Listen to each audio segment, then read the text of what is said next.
let's begin in a seated position. We're going to start with just a body scan, relaxing meditation. Then we'll go into the yin yoga, then a yoga nidra, which is a guided relaxation. And then I've got my gong here, which you can't see, and I'm going to attempt a gong bath over Zoom. So we'll see how that goes.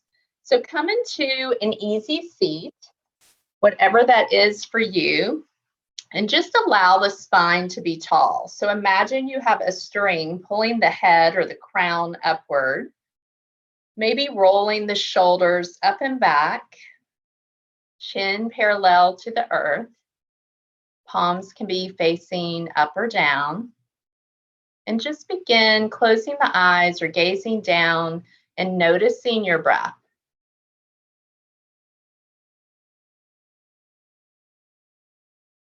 Just taking a few deep, long breaths, letting go of the day, just allowing yourself to be here now in this moment.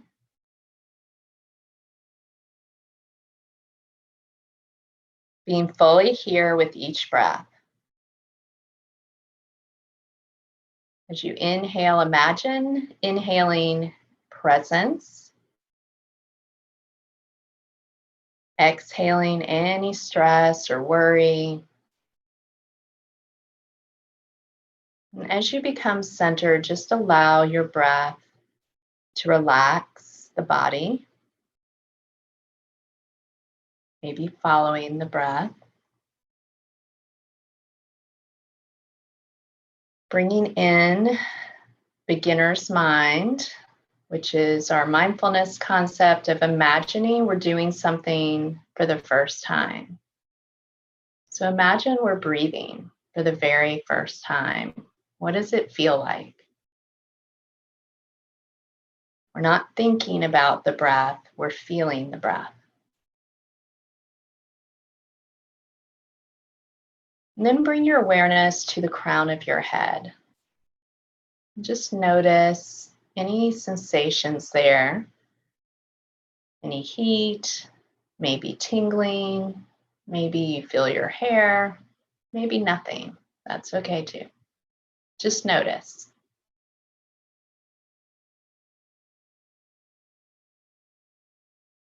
And sweep your awareness to your face. Just allow the eyes to sink deeper.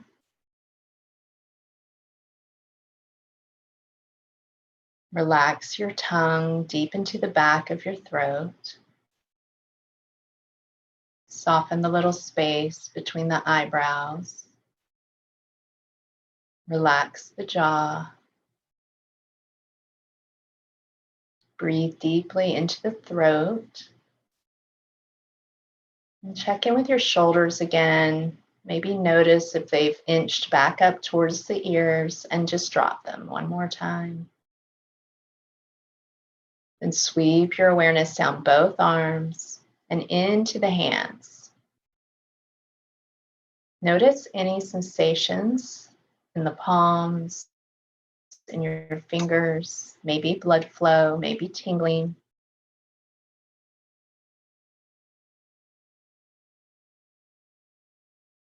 As you inhale, allow the breath to come up the spine towards the crown.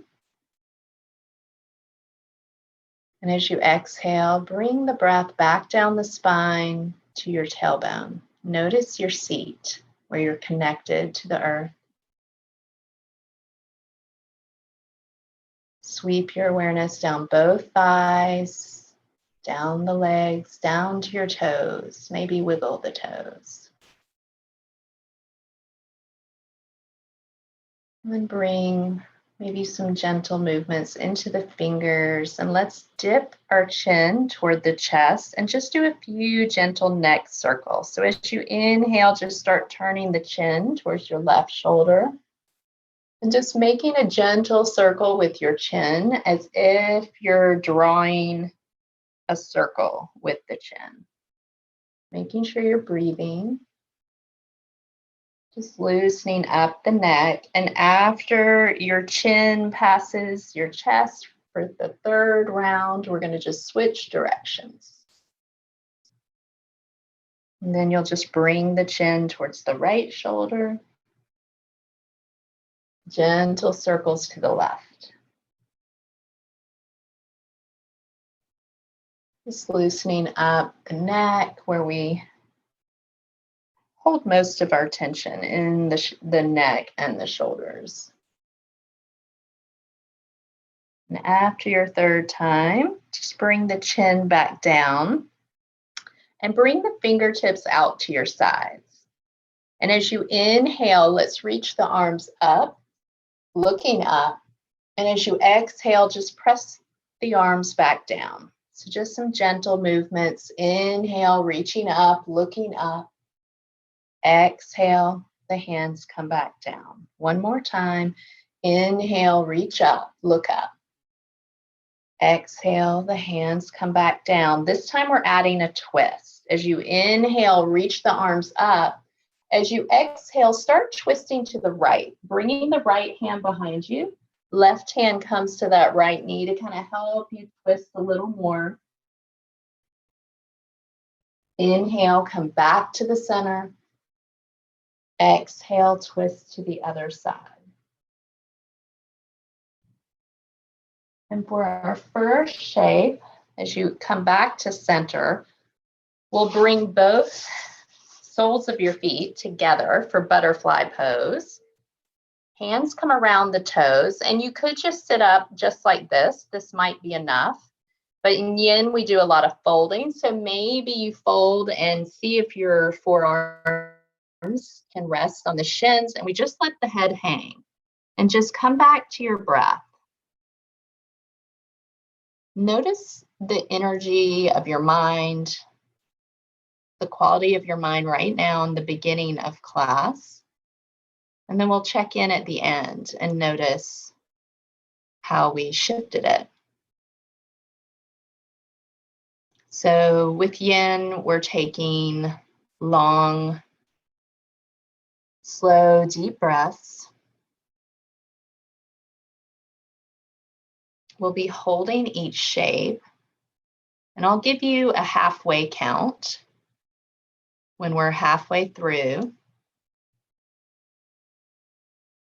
So your job is to breathe.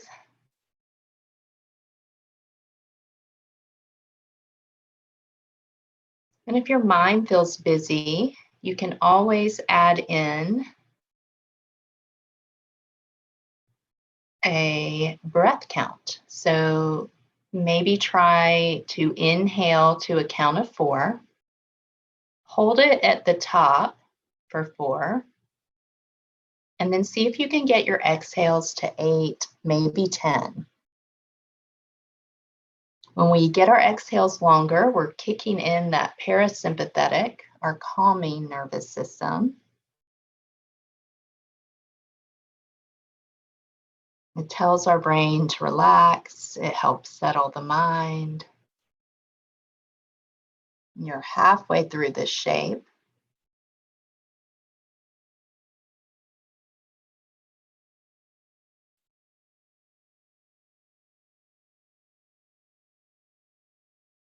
Yin is a very inward practice. I think of it as a meditation with our body. We're trying to shift out of thinking and come into being and sensing.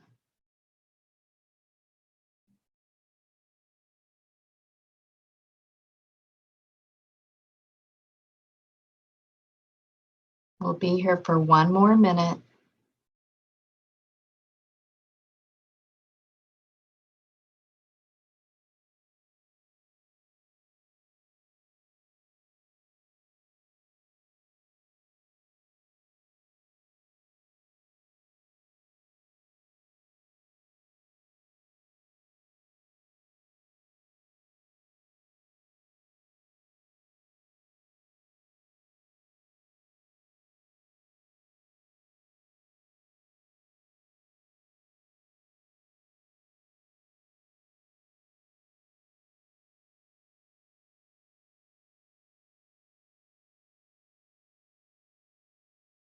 Just about 30 seconds. Just begin. See if you can get 3 really full deep breaths before we come out of the shape.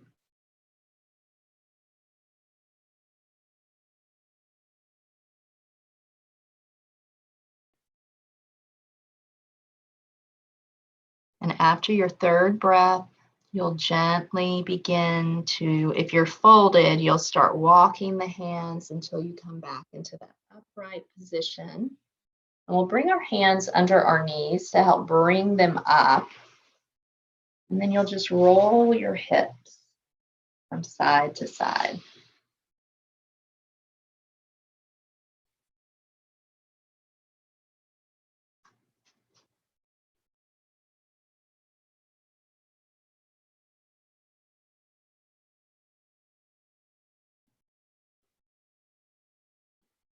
So slowly coming out of this shape.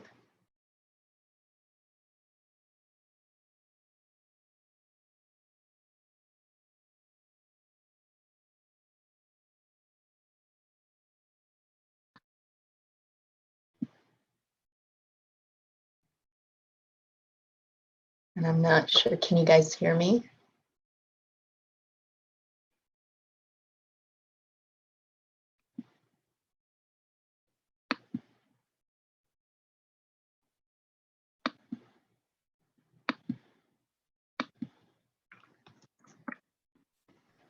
We can hear you. Okay, good. So slowly coming back up. I didn't see anyone moving, so I wasn't sure. And then rolling your hips from side to side.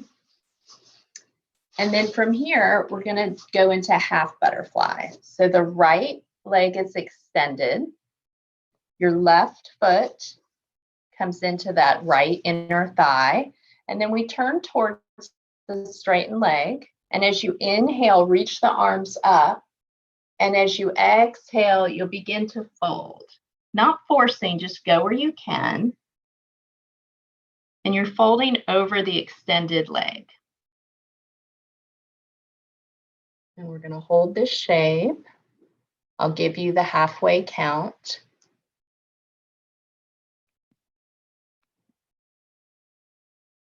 And just come back to your breathing. You can come back to the breath counting. Maybe you want to add in a mantra or an affirmation, such as I inhale peace. I exhale worry. Or you can substitute any words for anything you need. I inhale presence. I exhale stress. And so with yin, we're working on finding our edge in each shape. So you want to go where you feel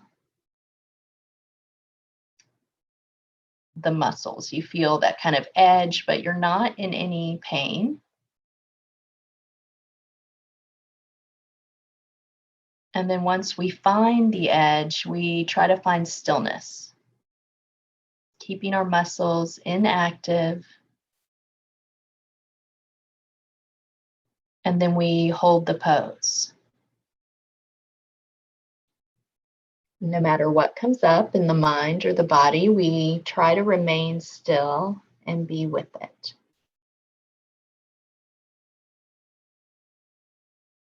So about 30 more seconds.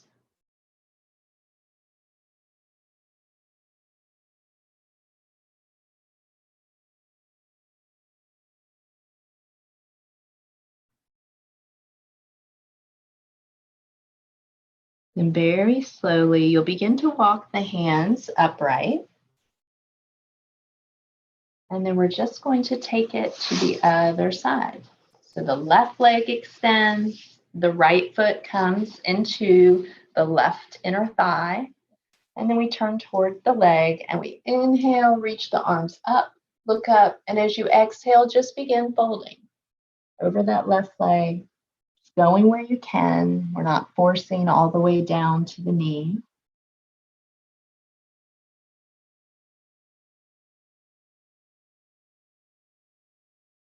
And just coming back to your breath.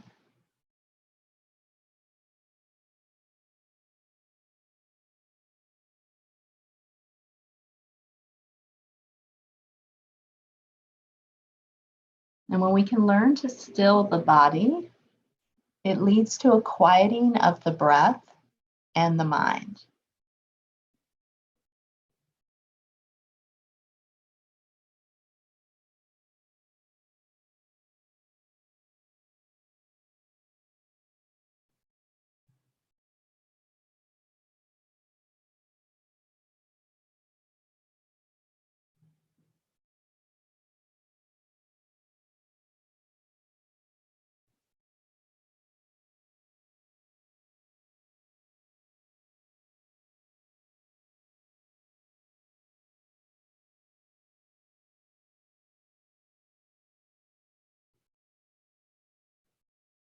And you're halfway through. We'll be here just about another minute. Just check in with your teeth. Make sure you're not clenching. Just try to soften the face.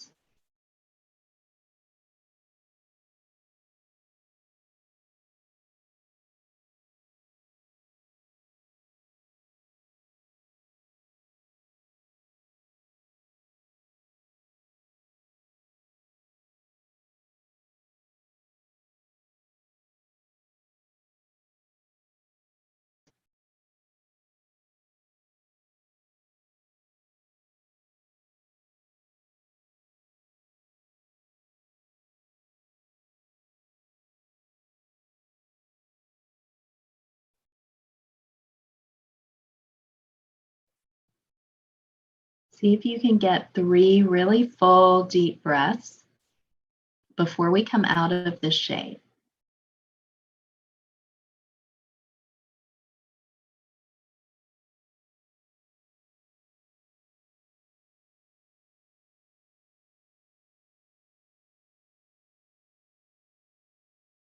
And after your third breath, use your hands to slowly walk yourself until you're upright again. And then we're going to make our way onto our back. And we're just going to come into a resting pose for just a minute. So bringing the legs as wide as the mat, coming onto the back, letting the palms face upward. We're just going to allow the body to reset for a minute. So sometimes in yin, we take little breaks. And this just allows the body, the muscles to rebound. Come back to your breath.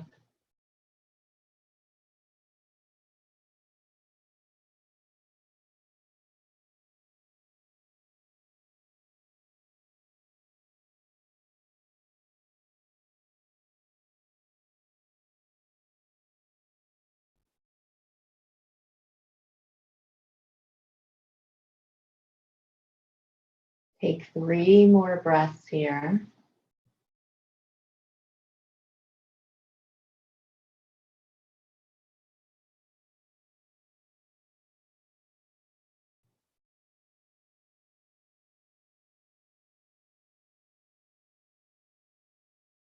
And then from here, we're going to stay on the back.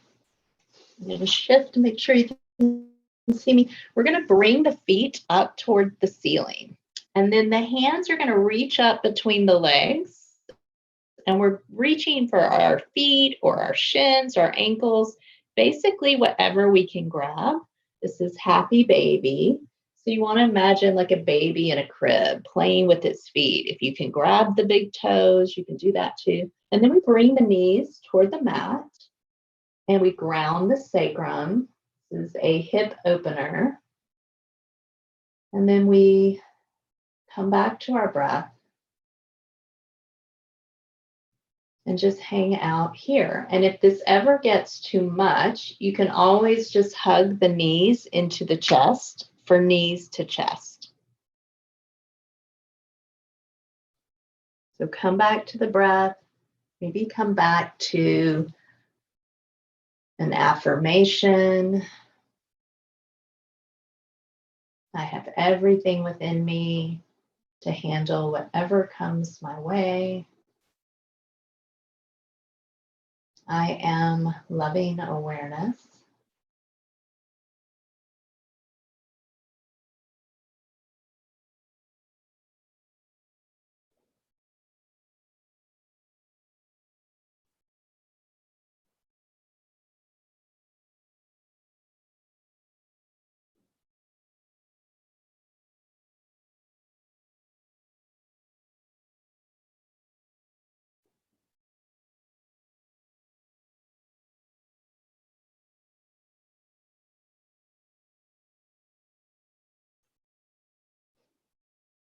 You are halfway through the shape. If you want to adjust anything you're doing, you can either stay as you are or maybe bring the knees into the chest. Whatever your body needs, listen to it.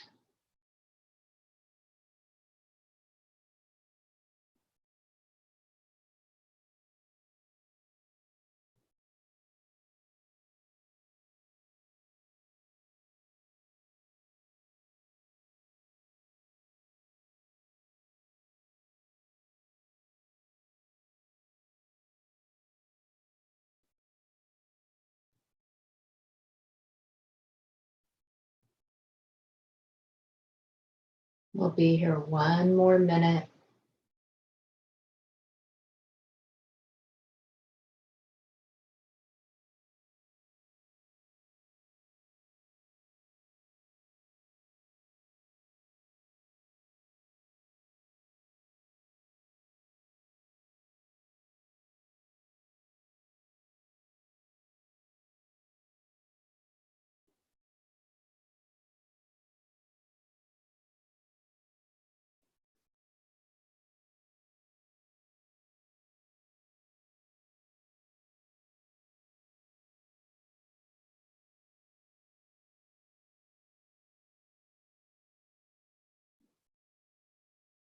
See if you can get 3 deep, full breaths before we release the shape.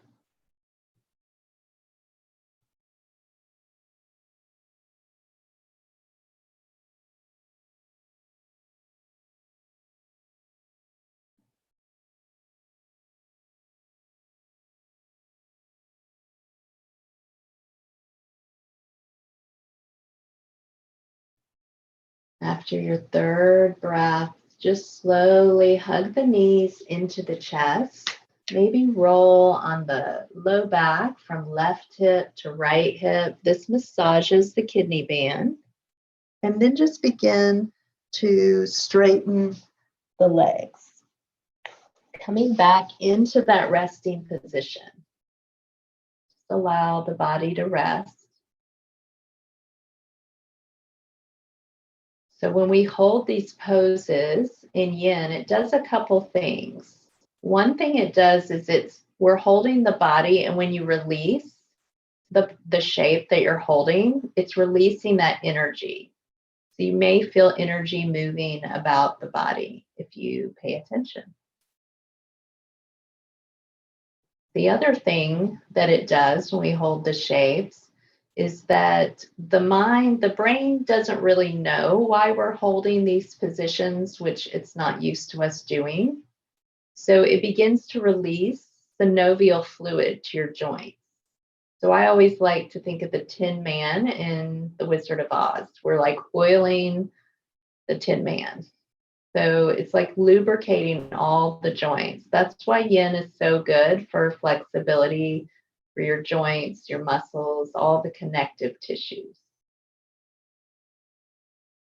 Then bring on your next inhale, bring the knees up so the feet are flat, and we'll just shift to our right side. We're going to press up, and you'll meet me in tabletop, which is just hands and knees, basically. And so once you're there, you're going to check that your wrists are under your shoulders and your knees are under your hips. We're just going to take a few spinal flexes here, or cat-cows. So as you inhale, we'll drop the belly and gaze up. As you exhale, you're going to press the palms, tilting the pelvic bone, arching the back like a Halloween cat. And bringing your chin to chest last. Then we inhale, we drop the belly, we gaze up. And as you exhale, we round, pressing the palms, chin to chest. So we'll do about 5, so 3 more. Inhaling, gazing up, exhaling round. Just really noticing the movement of your spine. This is probably the most beneficial pose you can do. You want to do this one every day because we never move our spine like this. We're always seated. We're always standing. So spinal flexes keep the spine healthy. So you want to do that. Then meet me back in a neutral or flat back. And we'll shift into child's pose. I'm going to give you a few options. So the first one is bringing your knees as wide as the mat and your big toes touch. And then you sink back or sit back on the heels. And we're walking the hands forward. Just allowing the forehead to come down to the mat. This is the wide-legged version. If you have knee issues and that's too much, maybe bring the knees together. Forehead comes down, the arms come behind, and you're almost just making a little ball. So pick whichever shape, either knees wide or knees together for child's pose. A very grounding pose, a pose for anxiety. And just notice and focus on your third eye pressing into your mat. And then come back to the breath.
You're halfway through this shape.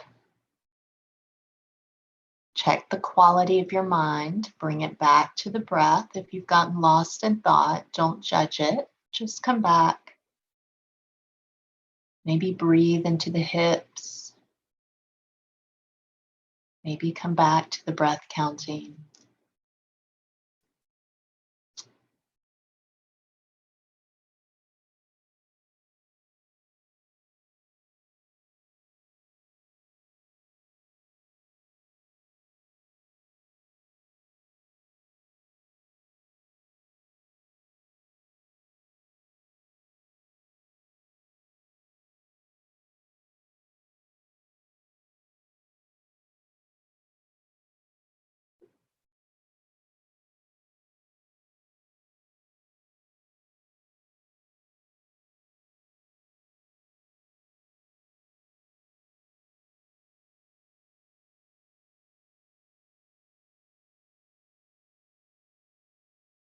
"30 seconds.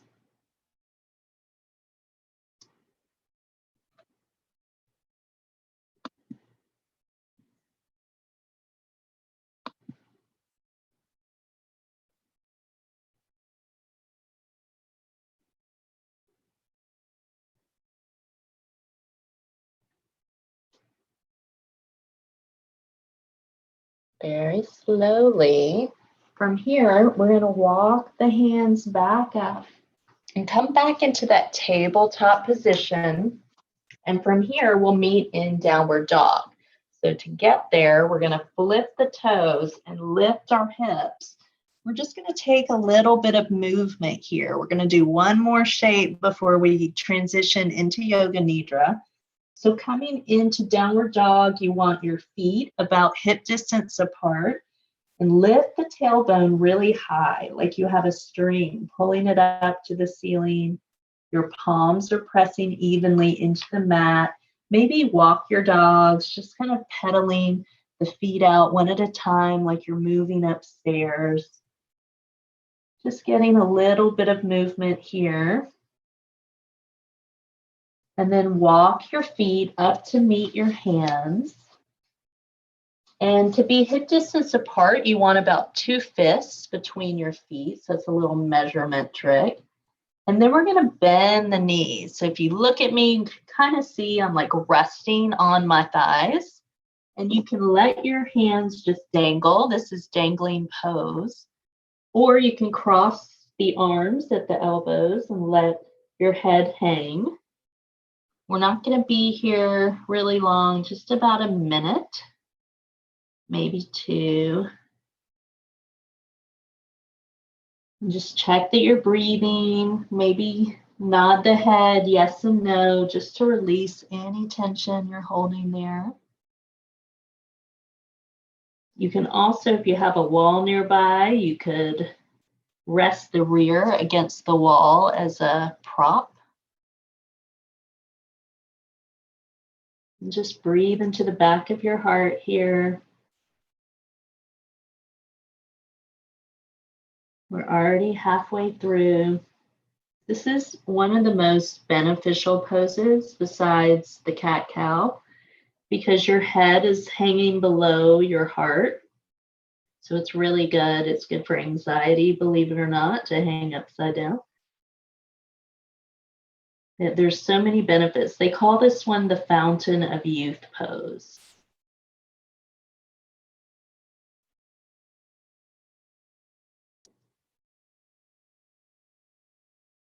See if you can get 3 really full deep breaths. We have about 40 seconds left. You may feel your knees shaking. Mine are. That's okay.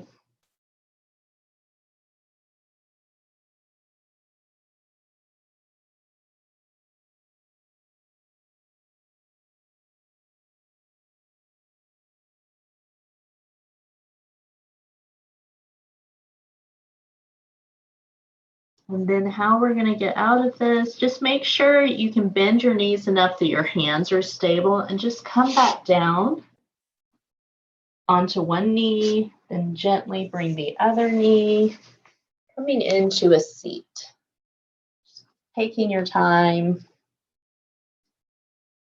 And then from here, how we're going to set up for Yoga Nidra, you're going to turn so that your head is toward me. You want my voice behind you, essentially.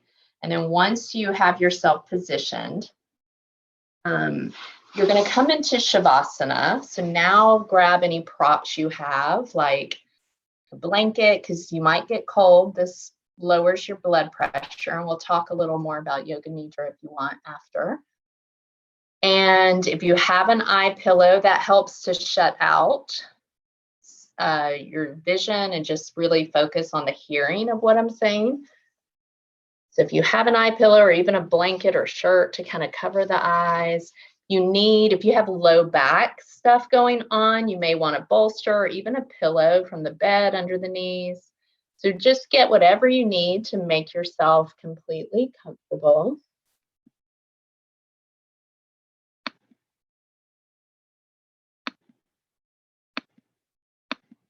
And then once you're there, let's take a few deep cleansing breaths.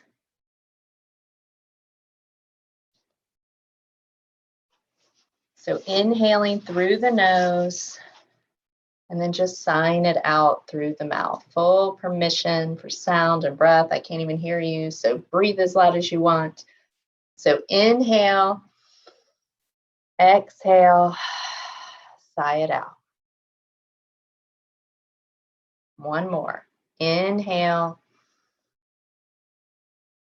exhale, let everything go. Please get ready for Yoga Nidra. lying down on your back and adopting the pose we call Shavasana. In this position, your body is straight from head to toe. Legs are slightly apart. Just allow the feet to fall open. Arms are a little away from the body, with your palms facing upward. Allow your shoulders to melt onto the surface beneath you as you allow your body to feel totally supported.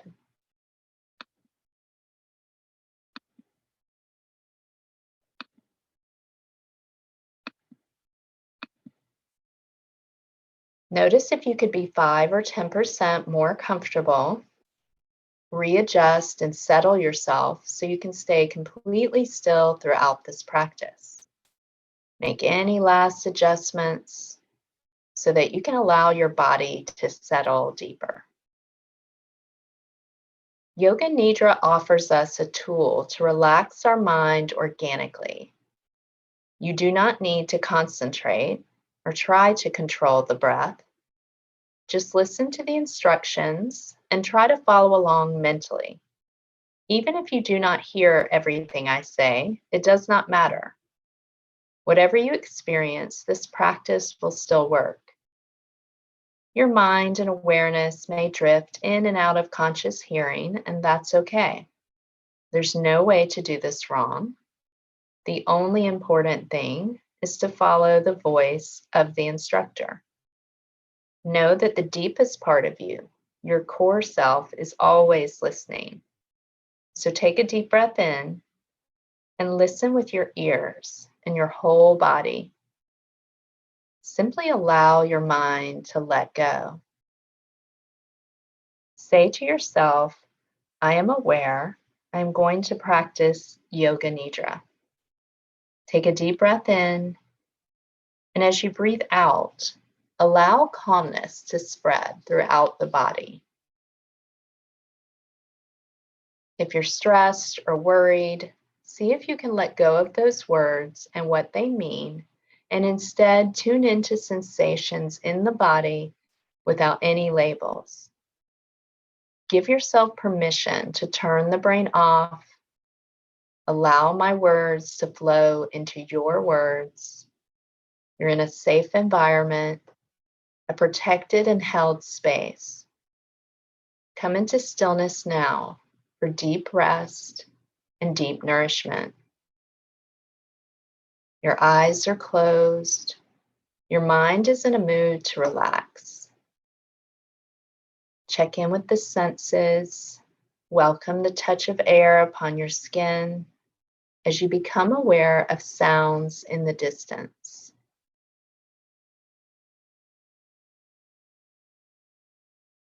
Listen to sounds inside your room. Listen to sounds outside your room. Listen to the most distant sounds you can hear. Without identifying them, just notice. Visualize your own body resting on the floor. Become aware of your own physical presence. Feel the surface beneath you. Feel your eyes become heavy as you relax them from the world of visual stimulation. Just allow the eyes to gently rest. Nothing else matters right now. You have nowhere to go and nothing to do except listen. Begin to notice your natural breath. Feel the air coming in through the nose.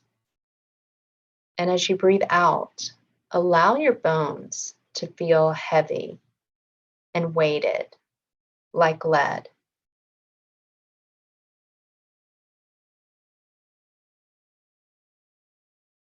It is time to set our sankalpa, or resolve. Ask yourself, what is your deepest heartfelt wish in this present moment?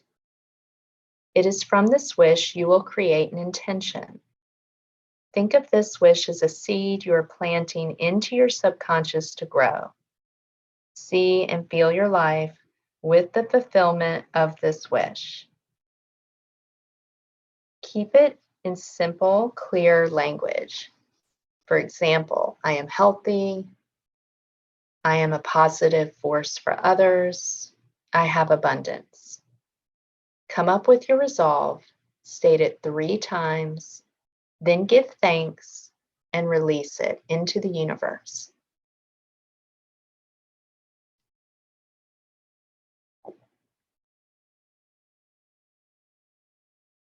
Next, we will move into a rotation of consciousness of your body. I will name a part. You will say the name to yourself as you try to sense and feel that part of your body with your awareness. The practice always begins with the right hand. Right hand thumb, second finger, third finger, fourth finger, fifth finger, palm of the hand, back of your hand, wrist, lower arm, elbow, upper arm, shoulder, armpit, right waist, right hip, right thigh, knee, calf, ankle, heel, sole of the right foot, top of the right foot, big toe, second toe, third toe, fourth toe, fifth toe. Become aware of your left hand thumb, second finger, third finger, fourth finger, fifth finger, palm of the hand, back of the hand, wrist, lower arm, elbow, upper arm, shoulder, armpit, left waist, left hip, left thigh, knee, calf, ankle, heel, sole of your left foot, top of your left foot, big toe, second toe, third toe, fourth toe, fifth toe. Now go to the top of the head, forehead, right eyebrow, left eyebrow, space between the eyebrows, right eye, right cheek, left cheek, nose, mouth, chin, throat, right chest, left chest, middle of the chest, navel, abdomen, whole of your right leg, whole of your left leg, both legs together, whole of the right arm, whole of the left arm, both arms together, whole of your back, spine, shoulder blades, whole of the front, abdomen, chest, the whole of the back, front together, the whole body together, the whole body together. Please do not sleep. Total awareness, no sleeping, no movement. Allow your attention to return to your breath. Imagine the breath in your body breathing you. As you relax into the sensation of being breathed, notice how the body melts like water. Feel the rise and fall of your breath like ocean waves ebbing and flowing. As you inhale, feel the belly rise, filling up the belly, your ribs, the chest, breathing in big. As you exhale, think release. Challenge yourself to inhale bigger than you normally would. And as you exhale, surrender everything. Inhale, breathing in big, invite sensation into your body. Give yourself permission to release as you breathe out. Feeling each breath as energy, count your breath up to 12 and then back down again.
Feel the back of your head on the floor. Feel both shoulders from the inside, both upper arms, elbows, forearms, wrists, thumbs, second fingers, third fingers, fourth fingers, pinky fingers. Feel the spaces between each finger. Feel the tips of each finger. Feel your whole body completely relax now. The whole body softening, melting. Send your awareness to your belly. We often think of our stomach being in knots. Imagine the opposite, your stomach unraveling, unwinding, space coming into all the tissues and muscles, as if the organs are floating a little bit further apart, creating more space. Just allow the stomach to let go. Imagine your whole body becoming heavy. Welcome the sensation of heaviness in all parts of the body.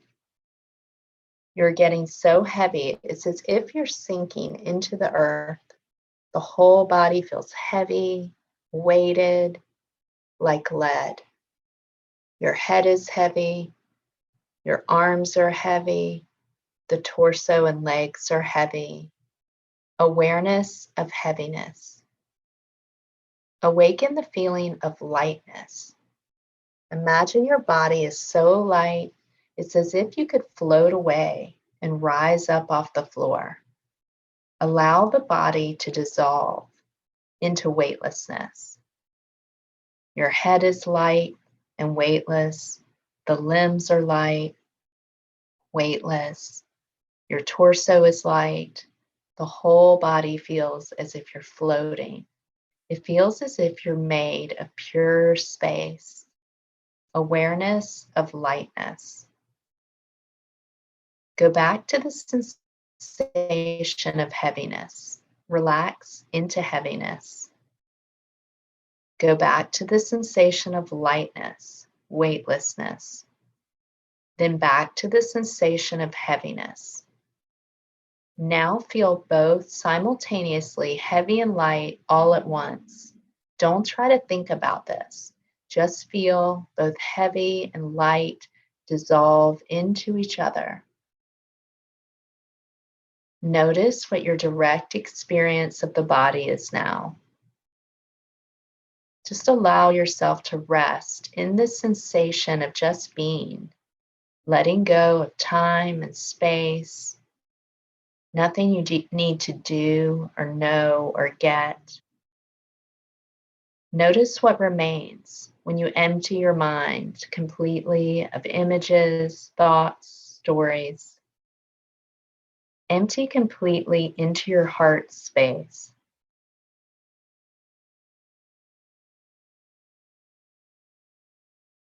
Become aware of your breath. Feel the flow of your breath in and out of the lungs. Do not try to change the rhythm. The breathing is natural. It's automatic. You are not doing it.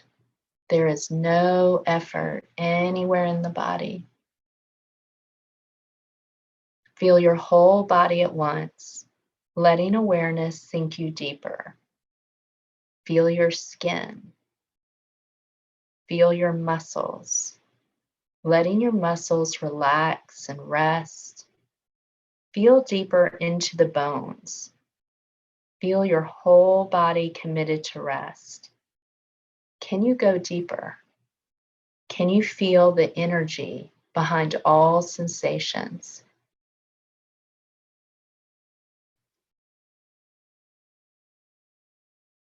Breathe in while mentally saying the number 40 in your head.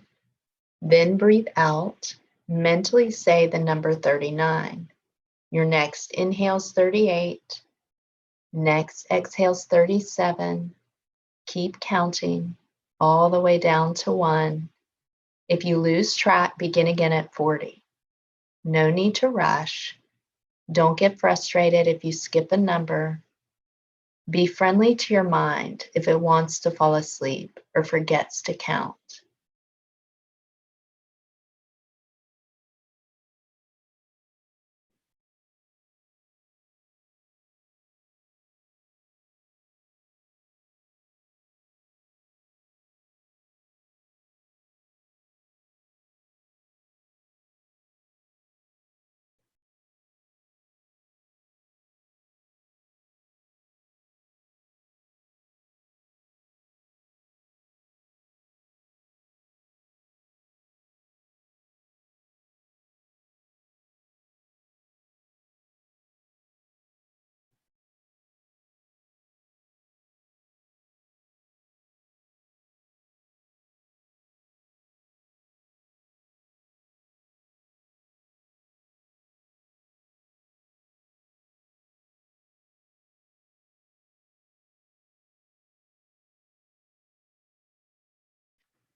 We now come to visualizations. Visualize on the screen of your mind the following things for a few seconds each. Burning candle, endless desert, Egyptian pyramid, torrential rain, snow-capped mountains, Greek temple at sunrise, birds flying across the sunset, red clouds drifting, cross above a church, stars at night, full moon, wind from the sea, waves breaking on a deserted beach, the restless sea, the eternal restless sea. Just imagine your body floating on the surface of the ocean. The water is calm and quiet. Your whole body is supported. Visualize more space appearing between all your organs. Everything is floating a little further apart. You are at peace. Feel the rise and fall of the waves that support you. Match it to your breath. Feel like you're being breathed. See if you can cultivate the subtle sense that your body is recharging, replenishing. You are supported, suspended. Take the next 10 or 20 breaths to recharge your body as much as possible. Imagine every body part healthier, every cell renewing, every thought you've ever thought is renewing and turning into something more gentle.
It is time to remember and repeat your resolve or sankalpa that you made at the beginning of the practice.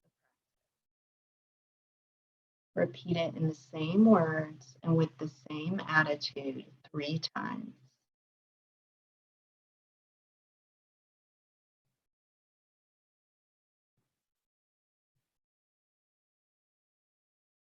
Become aware of your breathing.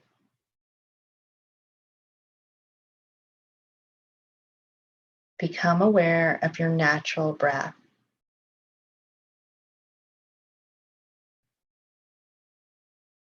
Become aware of your arms and your legs and your body lying stretched out on the floor.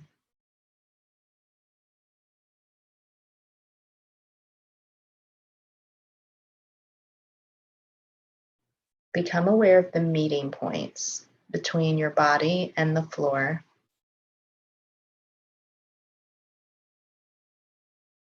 Become aware of the room, the walls, the ceiling, the floor, noises in the room, noises outside the room.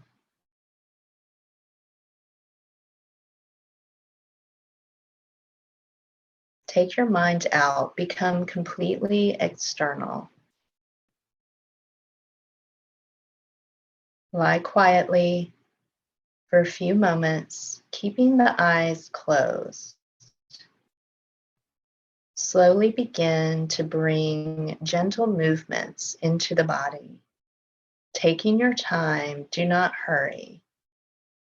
Maybe wiggling the fingers and toes, maybe circling the wrists and ankles, maybe reaching the arms up overhead, taking a full body stretch. And then make your way onto your right side and lay there for just a moment as you absorb the benefits of this deep, deep practice.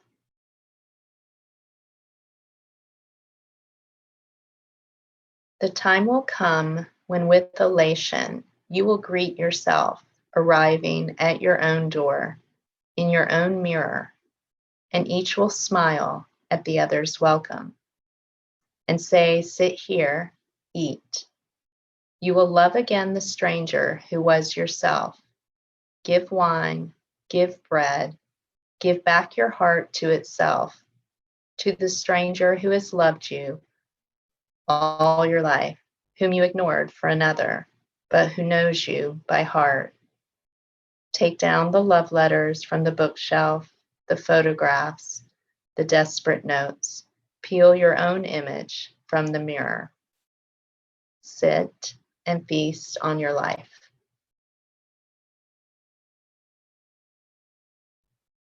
And when you feel ready, you can slowly make your way up into a seated position. Maybe keeping the eyes closed. We'll end class with our hands at heart center, bowing mind to heart. And just reconnect with your breath here.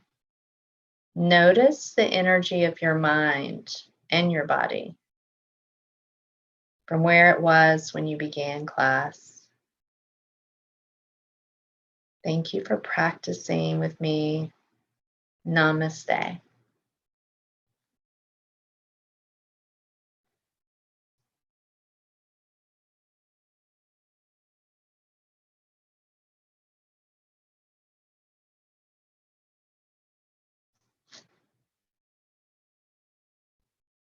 And I think Tracy's going to unmute everybody.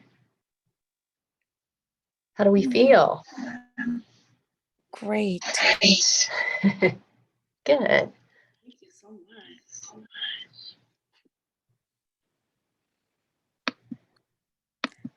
I'm sorry, I think I dozed off. That's okay. That's what happens when you get really relaxed. So totally fine. I tell you not to sleep. Like technically you're supposed to try to wake, but I almost think it's reverse psychology. Like you're trying to stay awake and it makes you go to sleep. So I did yoga nidra for about 20 to 25 minutes, and that's almost 2 hours of deep rest. And it's a deeper rest than what you would get just normal sleeping, which is kind of crazy. Does anybody have any experiences they'd like to share about? And could you hear the gongs? I wasn't sure. Yes, it wasn't the same as live. That's for Yeah, sure. I know. It's hard to transmit it over Zoom. I would love to hear you in person. Yeah, you have to fly here. Yeah. Mm. I will tell you, I took Ashely's class or the training, and we did it in the outdoors, and it was amazing.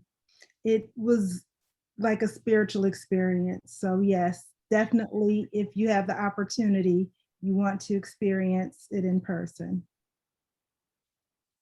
Thanks, Kimberly. Well, thank you. What can you just share a little bit about what the training was about? Was this? Yes.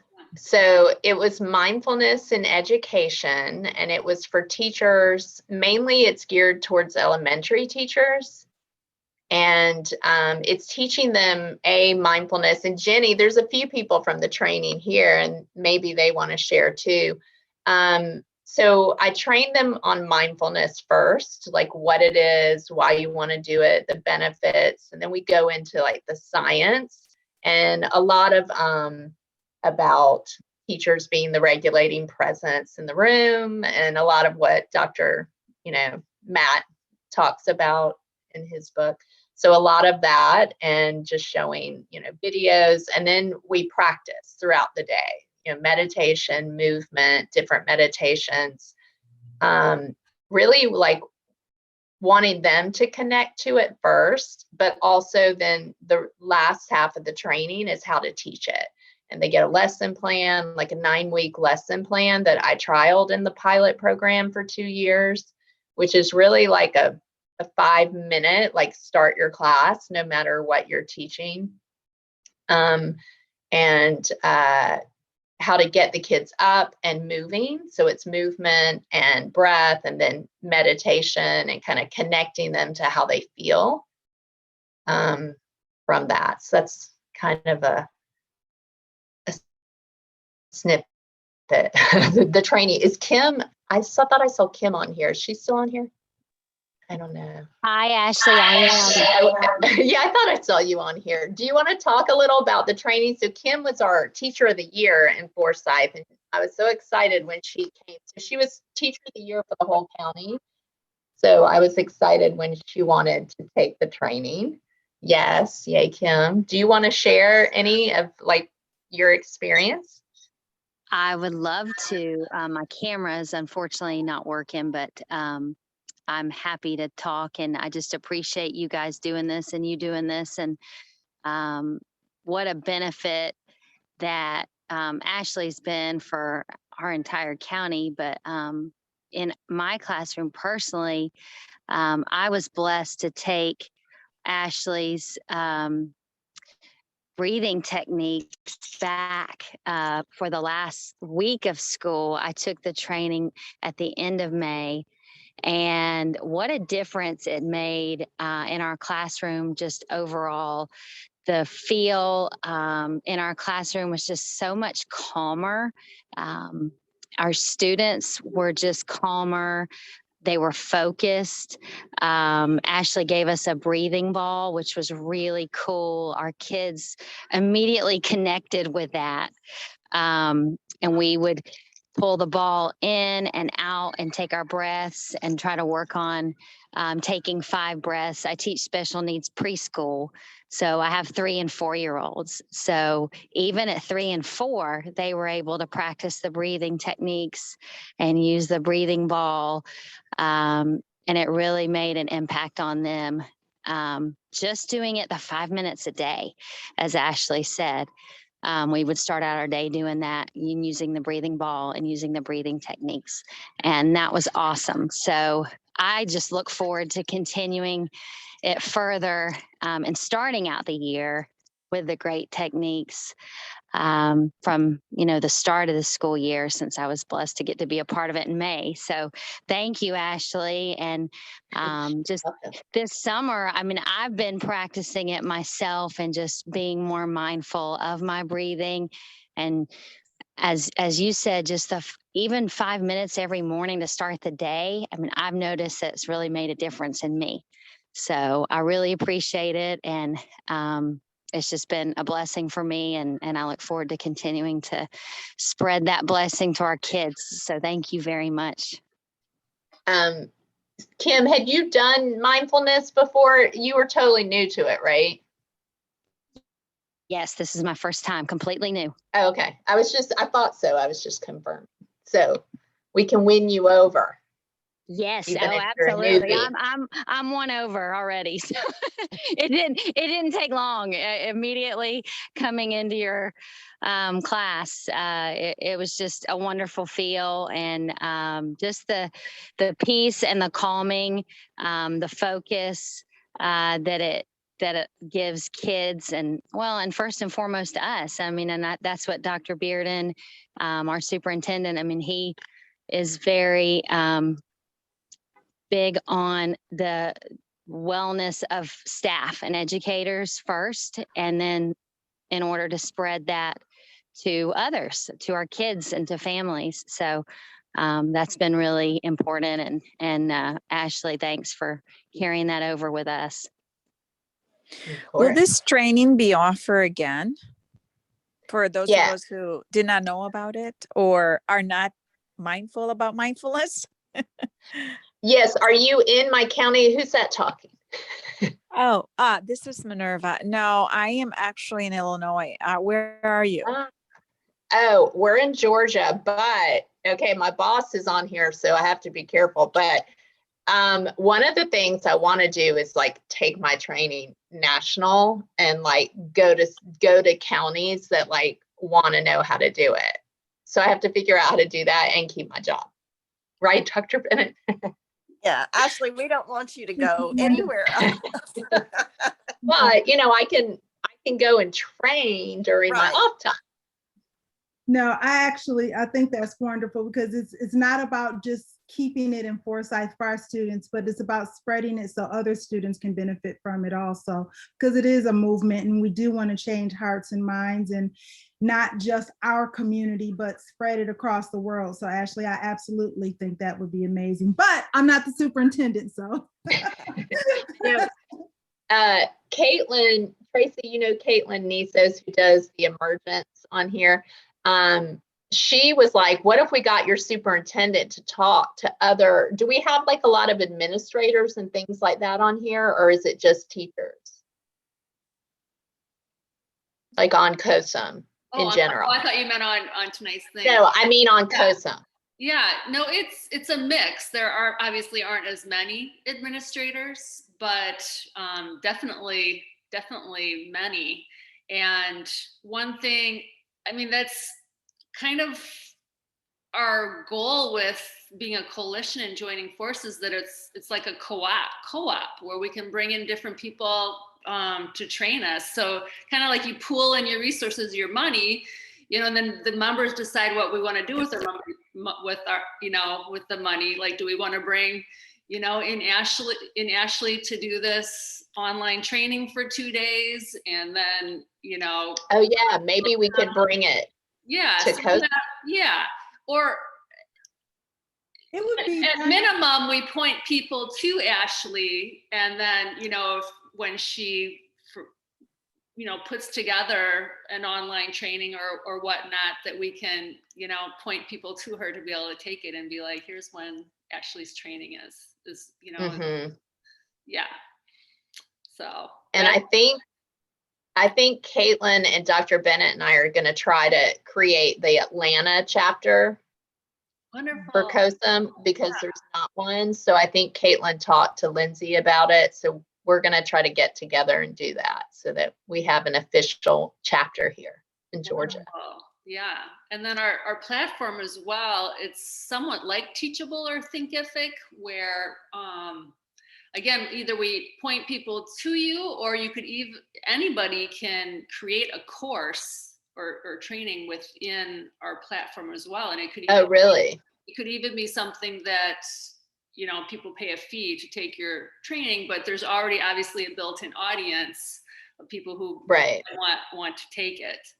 So, and the cost the nice thing is, again, as a co-op, the cost would be less than, say, you individually going to, say, Teachable and having to pay the fee. Right. Like that. But yeah, all fun things that we can talk about play when with. at that point. But I'd love to, the last 15 minutes here, to be able to pick your brain and get some mentorship of what you've done in your district. I really like, if you haven't already, when we get off, that podcast that I linked to, it's only like 35 minutes long. It's such beautifully put together of your life. It's almost like, Ashely, like, thank you for sharing that. I mean, because it is almost like something that could be a screenplay. And well, yeah, and I know you mentioned I'm working on a book about it in my spare time, which isn't much, because it is an even crazier story than what I shared on the podcast. I kind of cleaned it up for public consumption, but But it could actually. Yeah, but for our time together, just like, I know you started in your district in a different role, and like through your own personal healing journey, and then, share kind of your role then changed as your administrators paid for you to do your yoga training, and then then you gave back because of that. And so kind of just a short version of how that led to where you are now. Sure. Maybe about about the pilot that you've done. Okay, so yes, I was a special ed facilitator, which is kind of like a mediator between the district and the school, and like if there's a parent that's upset.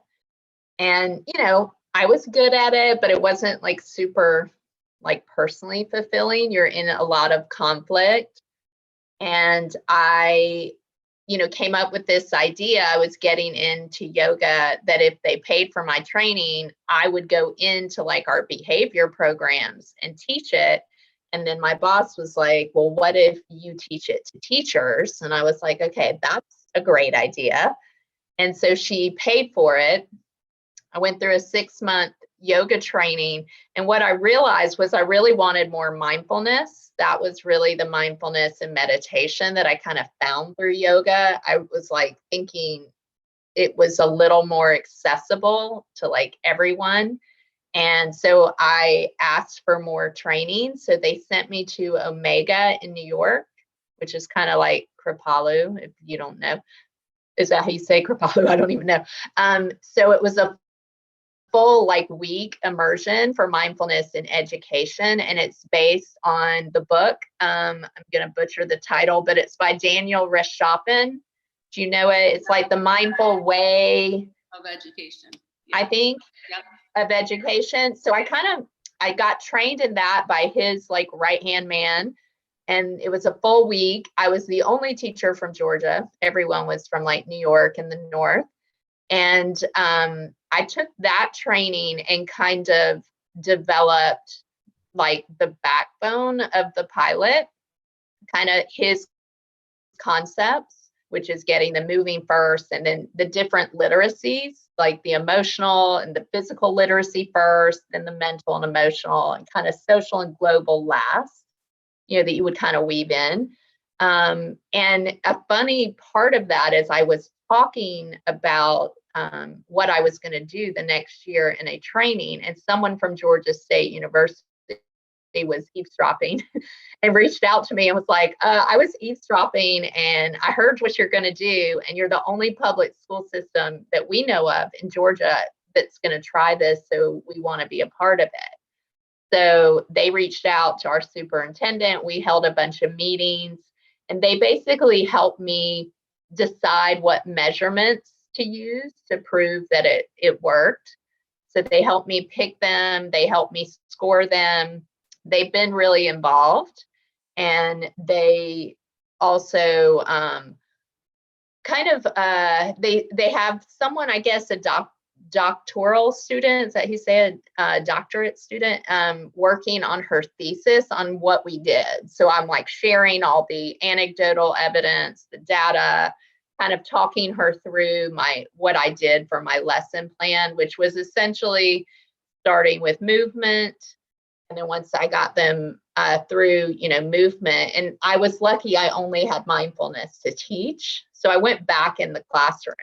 So kind of, I work at the county at the Board of Ed, but I went back because I knew no one would believe that it worked if I didn't do it myself. So I had not been in a class since 2012, and I had never taught elementary. So I taught elementary, middle, and high. We picked schools all around the county with like a different population to kind of show that it worked in all the areas. And so I was at an elementary, a middle, and 2 different high schools.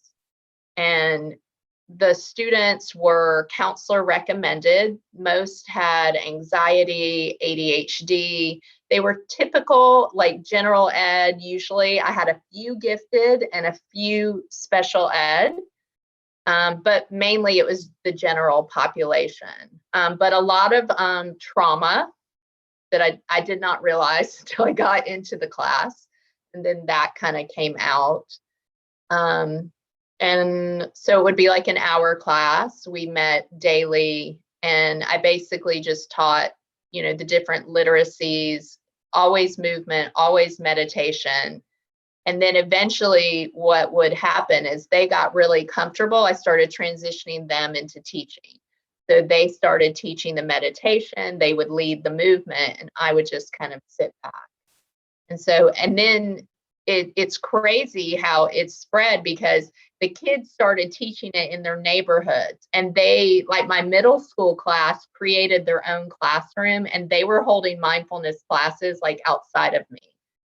And then I had like an elementary student was like, he created an ad, and he was like selling mindfulness lessons for 5 cents a year. So that's really cheap, that I had taught his teacher and a 2nd grade teacher, and she's kind of helping me with the trainings. I trained her, and then she taught the entire 2nd grade. So we had a whole 2nd grade class meditating. That was like, Jenny's at that school. I think your Jenny's there.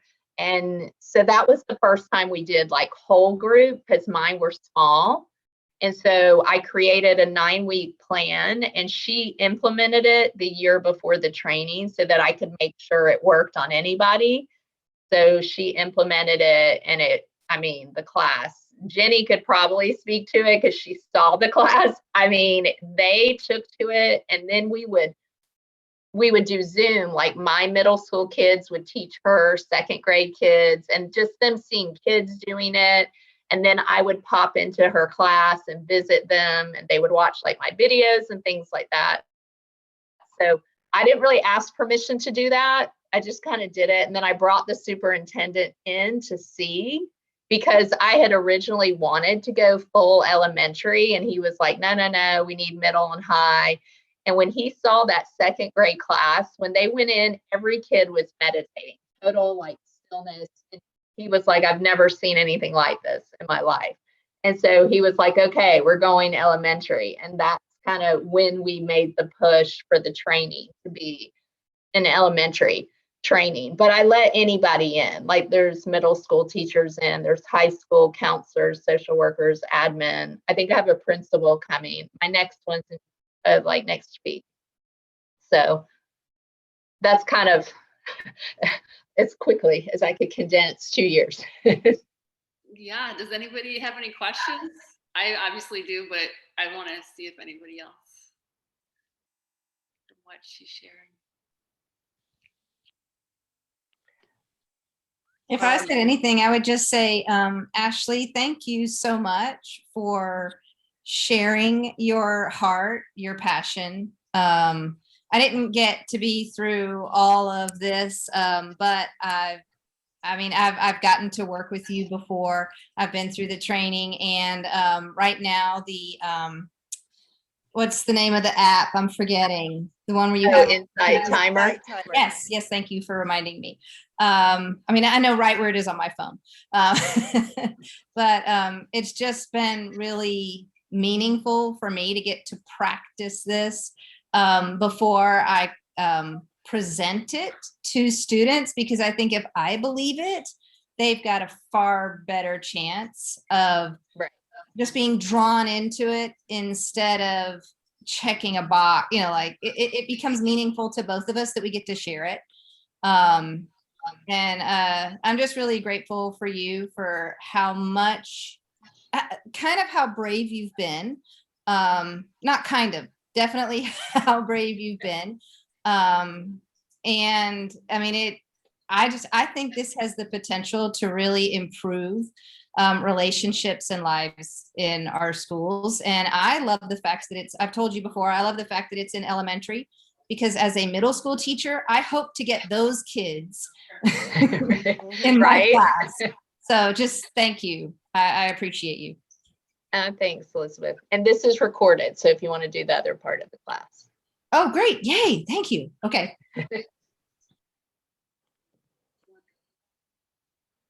Yeah, and with the trainings for the teachers, did you say it's a week long or what? Well, it's like a 3-day like immersion, like 8 to 5, they're with me, and we're going like, we're mindful walking, we're mindful eating, mindful movement, and tons of meditations, different styles, loving kindness, all sorts, body scans, yoga nidra. And something Elizabeth brought up, one of the requirements is that the teacher has to want to come, that it can't be like, oh, you need this training, because that doesn't work. There has to be that buy-in. And, I'm hoping with word of mouth, which is already happening, people are emailing me, when's your next training? Because they're hearing about it and they want to do it. And those are the kind of teachers we want, the ones who are excited to try something new, who have an interest in it. And, that's how it'll be successful, because you can't sell what you don't buy into. Right. I would say too that I had 2 weeks of school left when I went through the training, and I saw a difference in my students just in those last 2 weeks of school. So I cannot wait for this year to see, how my students are going to benefit when we start from day one. Right. If I saw what a huge difference just 2 weeks could make. That's awesome. And I can't wait to see your kids. You said the pilot, are you still kind of doing like before and after, or with any of these new, No, we'll start up this year, or the superintendent's so the pilot, yeah, we know it works. The data was good. The parent feedback was good. And so I'm letting go of the pilot, but I'm still doing, I've kind of taken one school, Coal Mountain, and I'll probably work with Jenny's school.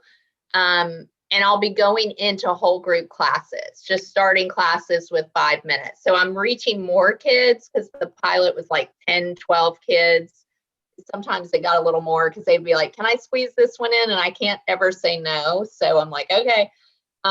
So that way we can do whole groups. So the schools where I have really good principal buy-in, and like Jenny's school is one of them, they're like, what can you do? How much can you do? And that's kind of hopefully the people as we train, they will, I'm only one person. So now Jenny's trained and, Stevie's trained, different people are trained all over the county. And then, it can build, but I am still going in whole group, and then I'm coaching the teachers that I trained. And they gave me like a yoga studio, which I just set up. And so teachers will get that have been in the training will get to come meet with me weekly to kind of refresh, to practice, to, problem solve anything. So I'm kind of coaching, doing whole group, and presenting. I present kind of around the county for teachers, trying to get them to understand that mindfulness is self-care.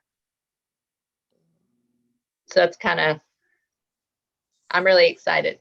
Awesome. Well, please let me know how COSM can support your county, whether it's like, I know we donated membership.